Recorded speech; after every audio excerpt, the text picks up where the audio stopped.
Yeah, I know everybody's expecting like some grand entrance. No, this is it. But thank you so much, folks. Thank you for your time. We have 2 more comedians, and they're funny as hell. And my next comedian, I just worked with him a couple days ago, and I've seen him in action. He's a funny guy. You're gonna have fun. And please welcome to the stage, Mr. Tyler Canto! Give it over Basil, everybody. We were talking before this. Basil considers himself the... Oh, what am I doing here? You're fine. I would like to make one small public announcement. Please do. PSA real quick before I start, everyone. There are like cheese and fruit trays for sale at the bar for $15. There you go. There it is. Cheese and fruit trays for sale at the bar Cheese for and fruit $15. trays. Make sure you grab one after I get done talking and before Joey starts talking. Thank you. Appreciate it, man. How's everyone doing tonight? Everyone coming out feeling good? Everyone ready for this burlesque show? When I heard it was a burlesque show happening after this, I wasn't quite sure what to wear, so I wore this, but I will let you guys know. I brought my uniform on underneath this in case anybody needs. Coach, put me in the game if you need me. Just letting you know. Oh, she will. She will. I got right there. And don't worry, I can dance, man. So everyone strap in, this is gonna be fun. Now that you've seen my underwear in the first 30 seconds of my act. I'm from Palm Springs. Anybody know where that's at? Everybody knows Southern California, Palm Springs? Yeah, dope place to live, man. It was a cool place to grow up because they told us it was cool back in like the 60s and 70s. But it's kind of gone through the same growth rate as like the old rock stars back then, you know? Cool back then, but now it's just a bunch of old dudes trying to drunk and golf before noon. You know, the whole town is one big Neil Young at this point. That's Palm Springs in a nutshell. But it's known for a lot of different things. It's known for golf, for festivals, but it's actually also known for being the pride capital of the United States. Yeah, a lot of people up here are like, well, what about San Francisco? That's right, fuck San Francisco. We own it in SoCal now. Sorry, NorCal, we took that. But I am straight, but I do attribute a lot of my confidence from growing up in that community because let me tell you guys something. If you ever need an ego boost, there's nothing better than getting hit on by a gay guy.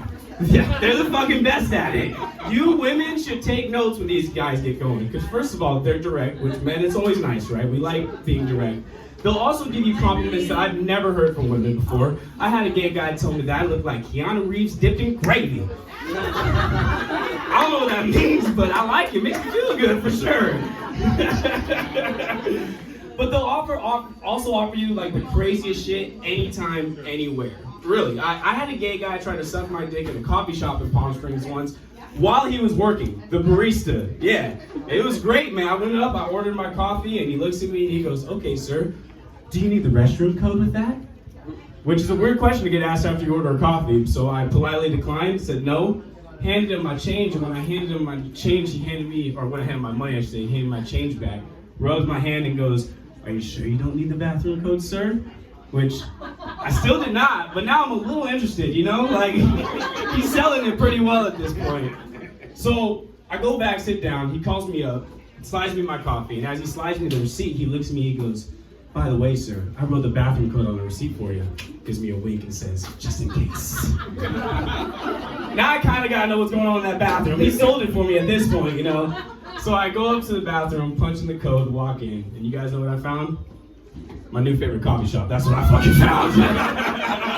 You're not gonna beat a coffee and a BJ for $7.50 anywhere. That's a 5-star Yelp review. Immediately. For the men in the room and for the women, I guess, but it's more of a problem for us men. I am starting to understand America's concern with the porn that we were watching, right?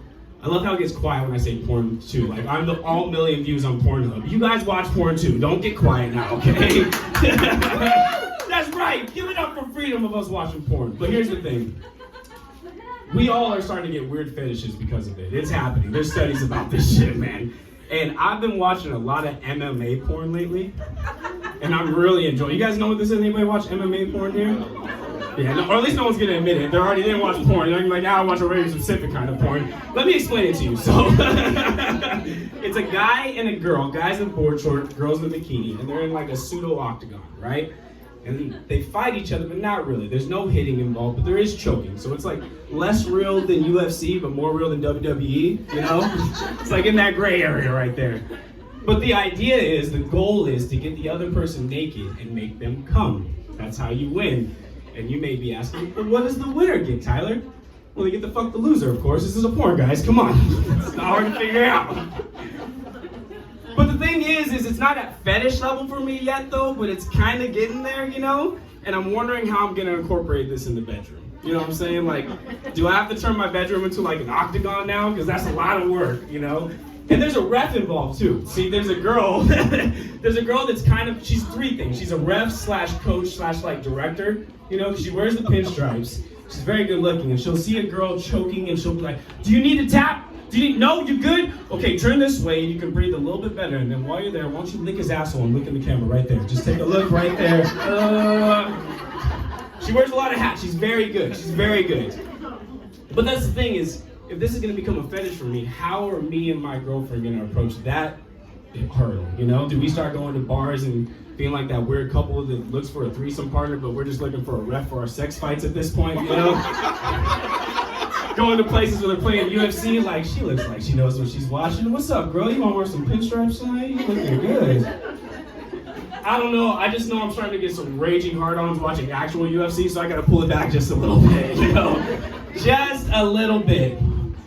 I do want to say, the other day, I thought everyone could relate to this. Guys, you know that weird feeling you get when you pull one of your girlfriend's hairs out of your asshole? That tickling in your intestines. She's laughing because she's like, yes, it happens. Yeah, it happens all the time. How does it get so far up there? Like, what? And my girlfriend's hair is purple, so I pulled it out and it looked like I was pulling a unicorn hair out of my asshole, you know? But I thought about it when I did that. I was like, I wonder if anybody's ever been caught cheating like that, you know? Not that I cheat, but if I pulled out a red hair, there's no way of explaining how that got there, you know? I don't know, man. I don't know. I don't really know ever how to end that joke. It's more of just a PSA. If you're a cheater, be careful pulling hairs out of your asshole around your girlfriend, I guess, you know? I love smoking weed. I'm high right now. I've never done stand-up not high. Any other weed smokers out there? Any other veteran stoners? Yeah, there we go. Yes! I love being... This is Grass Valley. I know, but you also have a sign on the front that said no marijuana smoke, so I feel like it's a... Because it's a bar. I got you. Can't smoke at bars. I got you. They do, but we have a sign for the county because it makes them happy. There you go. Let's make the county happy. Let's make the county happy. They're the people we want to make happy. But the best part, or at least for me, one of the best parts about being a veteran stoner is watching new stoners try to operate out in public, right? It's so much fun, you know? Like, you're a veteran and you're like through your third tour through McDonald's and they're in their first one, ordering the whole menu. You're like, oh my God. Calm down, the fries ain't going anywhere.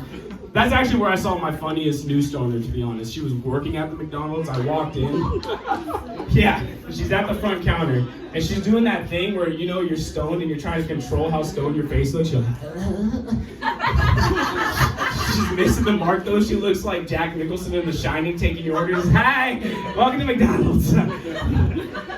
So I get up behind her and there's this mom ordering a meal and she's got a laundry list order, 3 Happy Meals, different things. Like, I know how it is, I got kids, you know. And she's going through the whole thing and this girl, you can tell, is struggling. And she's just looking at the thing, pushing buttons.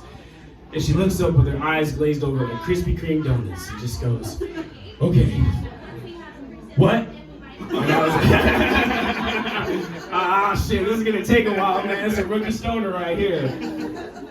So I get to the front, I order my meal. She struggles with mine, but we get through it. By the time they make my food, she's been demoted to number caller outer. You know that person, that's all they're allowed to do, just numbers out. And she can barely do that. She gets to my number, she goes, number 69, over the loudspeaker like an idiot. So now as a veteran stoner, I feel like I gotta say something. I gotta pass the knowledge on, you know? So I walk up to her, and I lean in, I take my food, and I go, hey, if you're gonna be stoned at work, you gotta get way better at hiding it. And I just dipped off, like Cannabis Batman. I took a quick look and she was like, breaking down like a robot. I went back to that McDonald's like 15, 20 times after that. I never saw her again, mind you. And I don't know if she got fired or if she left because of what I said, or if it's because I said it with her manager standing right next to her. It was probably not the best idea, you know? A little mean.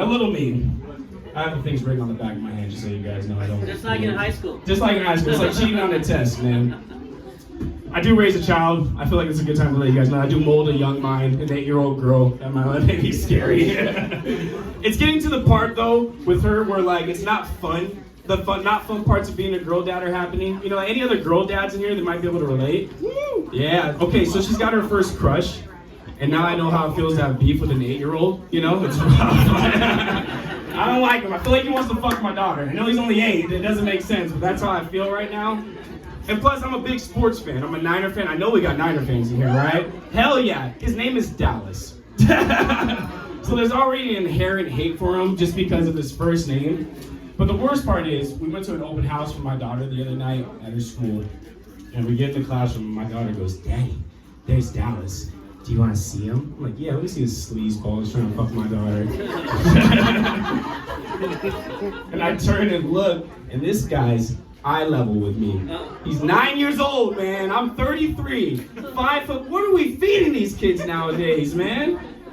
And of course, my daughter's the shortest girl in class. She picks the biggest guy in class. I'm like, do you have any idea how that's gonna pan out for you in the future? You know?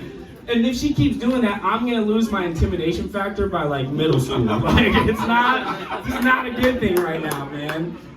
Anybody keeping up with the whole Pete Davidson, Kim Kanye thing going on right now? I know it's annoying, but I have a lot of fun with it, I gotta be honest. Because Pete Davidson, if you guys don't know, he's retiring from SNL. Did everybody hear about that? Yeah, man. And I just feel like I'm waiting for Kanye to post like a selfie of him watching the show again just to be petty. Like, I'm gonna watch it without Pete Davidson on there. And I feel like we're not honestly having enough fun with this whole beef, because it's the most random beef we've ever seen, I think, in our lifetime. Like, Kanye got taken off the Grammys a few weeks ago. Everybody remember that, right? Because of all the Instagram posts. How fun would it have been if they replaced it with a type 5 from Pete Davidson? You know, Pete Davidson does like stand-up. Or what if Pete goes and opens up a church at this point? How much fun would that be? Becomes like an ordained minister. Makes the selfie of him and Kim in the bed an NFT. I don't know. I just feel like there's more that could be done with this beef right now. You know? All right. I got into comedy, guys, because I love telling stories. Actually, before I do this, I do want to say the Nair girl left. But quick story for you guys. Nair. My buddy had a girlfriend in high school that told him very specifically, I like when you have a shaved pubes but no balls, no ball hair, which, ladies, is tough to pull off. Let me tell you. He used Nair on his balls. Yes, he walked around like this for 2 days. Luckily he did it on a Friday, and it was just me and him all weekend, just playing video games, him doing the splits like a gymnast all weekend. Hilarious. But my favorite story, honestly, to tell, and actually that guy was there for this, he's not going to be the main antagonist of this story, but my favorite story to tell, or one of in my lifetime, is watching my high school quarterback accidentally finish my best friend. Yes, now 2 questions come up. Yeah, a lot of eyes do that, and 2 questions usually come up in people's heads when I start the story. First one is this a true story? It's absolutely a true story. That's why it's my favorite story to tell. The second question is usually, how the fuck does that happen on accident? I will tell the story and let you guys decide if you think it's on accident. How about that, okay? Yes, so, one summer day, I have the house to myself for the next 48 hours and I have 3 friends over. I'm not a partier, so we're just playing video games, doing dumb teenage stuff.